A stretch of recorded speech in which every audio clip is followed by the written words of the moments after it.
This segment is brought to you courtesy of Caribbean American Weekly, a newspaper owned and operated by Caribbean Americans. Read the latest edition at www.cawnyc.com. That's www.cawnyc.com. To like us on Facebook, to advertise or to subscribe, visit us at www.cawnyc.com. That's www.cawnyc.com. To advertise with the Caribbean American Weekly publication for freelance assignments to distribute at your business place, visit us at www.cawnyc.com. That's www.cawnyc.com. Or to meet a marketing representative at our office, call 718-771-0988. That's 718-771-0988. Honorable Marcus Garvey, 1887 to 1940, was a black political activist, journalist, entrepreneur, and orator who founded the Universal Negro Improvement Association and African Communities League, which had a following of more than 6 million African-descended people worldwide. Despite his massive popularity, this Jamaican-born international leader was wrongfully sentenced to prison by the U.S. government on trumped-up mail fraud charges. Today, we are speaking with his son, Dr. Julius Garvey, who recently authored the book Justice for Garvey. Welcome, sir. Such an honor and privilege to speak with you today. Thank you for having me. It's a pleasure to be on your show. Our pleasure. So let's talk about the fight for exoneration. Dr. Garvey, you have long been a prominent advocate for your father's posthumous pardon. What do you believe are the most significant barriers to achieving justice for Marcus Garvey, and how do you see the current movement making progress? Yes. The important thing is to highlight justice and the miscarriage of justice and any way in which that can be righted. And we need to then revisit the definition of exoneration and or pardon. And we've tried to achieve the exoneration of my father of all charges against him. We've been doing this since 1987.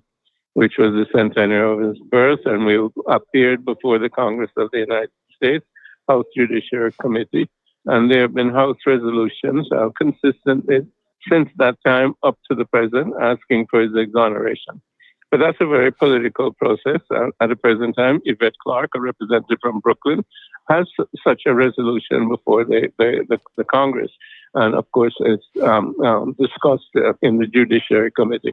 Now, what we've tried to do is to use the ability of the president to issue a posthumous pardon on his own. He doesn't have to go to the Congress. He doesn't have to ask anybody else on his own say so. He can sign a document and pardon Marcus Garvey or anybody else that he wants to pardon. Mm-hmm. But in our specific case, we would want him to also say that there was no criminality, that there was no crime committed, and it was an unjust situation.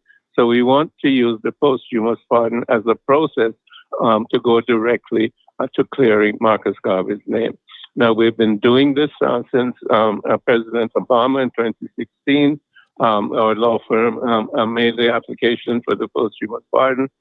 He did not do it. We've been doing it with Biden in his first term, and also in second term, also with Kamala Harris, and we have not had a satisfactory response. So we're continuing, and that's where we are at the present time.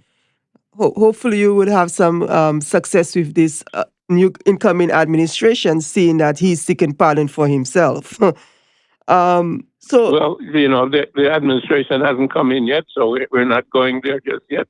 In terms of our thinking, we don't know what the incoming administration will do, but the present administration has up until January the 20th still remaining in the term of office. So we're continuing to advocate for justice from President Biden. So let's talk about your book, sir, and its role in the movement. In Justice for Marcus Garvey, you edited a collection of essays and personal narratives that highlight your father's legacy. How do you hope this Hmm. book will influence public perception of Garvey's contributions, particularly in the context of modern social justice movements?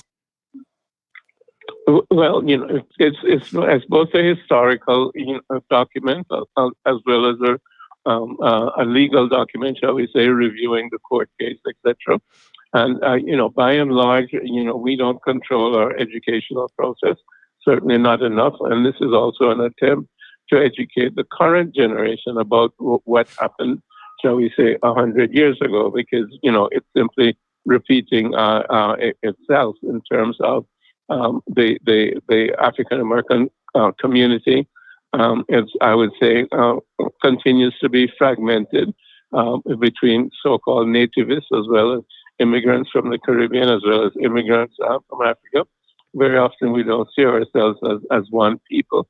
And that was one of the problems, back in the 20s, so-called, the nativist approach from those who had been enslaved in the United States, seeing themselves as somehow different from others who had emigrated to the United States. And that was one of the ways in which J. Edgar Hoover and the FBI was able to use the divisions within the African American community to destroy, a concentrated movement, for shall we say, freedom and economic as well as social and political justice within the country. And at the present time, I think definitely that division still exists. And unless we come together as one people, that division will continue to be exploited by the new administration that will be coming in, just as other administrations have. So the purpose of the book is try to show us a historical fact of what happened back in the 1920s. And the fact is that it is continuing to happen. And unless we unify, African people worldwide would still be at the bottom of the ladder in every society in which we live. So it's both historical in terms of being facts as well as legal and showing how the justice system can be used to perpetrate injustice, to destroy somebody's character, to destroy a movement, because what becomes a legal fact can become a social and political fact and ideology and shape the course of history. So the course of history was changed because of the illegality of use of the judiciary against Marcus Garvey and the UNIA. So that his strength was weakened, the Black community was weakened in terms of its autonomy. And we see the results of that fragmentation. So we're hoping that we can learn from history. Truth to power, sir, and your father, the Honorable Marcus Garvey, wrote, "A people without knowledge of their past history, origin, and culture is like a tree without roots." And looking at his global impact, your father's influence spanned continents, inspiring millions of people of African descent worldwide. How do you see his teachings resonating in today's global Black diaspora, and what lessons do you think they offer in the fight for racial justice and equality? Well, as you mentioned, he was the forerunner of many people who were in essence his disciples, people such as Kwame Nkrumah, who after 1945 took the Pan-African concept out to the continent, and Ghana became independent in 1957. That was followed by Nigeria. 1960, the first president was Nnamdi Azikiwe, who was also a disciple of Marcus Garvey. Same thing in Kenya with Jomo Kenyatta. Nelson Mandela in South Africa. All of those people were in essence disciples of Marcus Garvey. The same thing in the Caribbean. All of the Caribbean movements since the riots and so on in 1935. And the leaders that came up were disciples of Marcus Garvey. So his influence was worldwide, continues to be worldwide. If you look at so many of the flags all over, the red, black, and green is dominant. So Pan-Africanism is alive and well. It's in transition from the Association of African Unity to the African Union. It needs to be a federal government that is strong enough to represent Africa worldwide, both in the Security Council as well as at the United Nations, and I should be at the G7, not just at the G20, etc., etc. So again, it requires unity. There's been progress, but there needs to be more progress in terms of the unity of the continent and the African Union with its diaspora as the sixth region. That needs to be solidified so that we can have not only political union, but trade and commerce with the continent, which is what my father also advocated with his use of the Black Star Line Shipping Company. So we're on our way, but we have not achieved perfection, but there's been consistent movement in the right direction. Okay, so we just discussed his global impact. Looking at the legacy of Black empowerment, we have already established that the Honorable Marcus Garvey is considered one of the most influential figures in Black history, especially when it comes to the concept of Black pride and self-determination. In your view, how can contemporary movements of Black empowerment draw inspiration from his work while addressing today's unique challenges?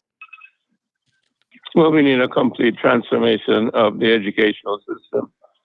As Marcus Garvey said, you were just quoting him, we must liberate our minds from mental slavery because, well, others may help us to liberate the body. None but ourselves can liberate our mind. And most of our educational systems are still designed, by the Europeans that colonized us, or in the United States by the majority group. And as you know, here in the United States, they're trying to deny any such concept as Black education, if you will, or Black history. So it's important for us to have our own educational system so that the minds of our youth are oriented in the proper direction, and they don't have to self-educate, if you will, and unlearn what they've learned in high school and college, to assume their own dignity as human beings and free themselves to be properly productive within society. So education is now the key step moving forward in terms of the determination of African development and the development of African people. And finally, so what are your words of inspiration to the young generation, and how can one get a copy of your book, Justice for Marcus Garvey? Well, but Justice for Marcus Garvey is published by Broadleaf, and it's on the shelf of most bookstores. We're going to be doing book signing in Brooklyn at the Adan bookstore and at the New York Peace Center today. So, and other booksellers should be carrying it. But you can go to the Broadleaf book publishers to get a book directly in that way. I don't know if it's on Amazon yet. Okay. It's on Amazon, yeah. I've been told it's on Amazon as well, yes. Okay, great. And words of inspiration for the young, for the generation, the young generation? Up to you, mighty people, you can accomplish what you will. And if you have no confidence in self, you've lost twice in the race of life, but with confidence, you've won even before you've started. Thank you, sir. Thank you so much. It was such a pleasure speaking with you today. Thank you for having me. Our pleasure. Bye-bye. This segment was brought to you courtesy of Caribbean American Weekly, a newspaper owned and operated by Caribbean Americans. Read the latest edition at www.cawnyc.com. That's www.cawnyc.com.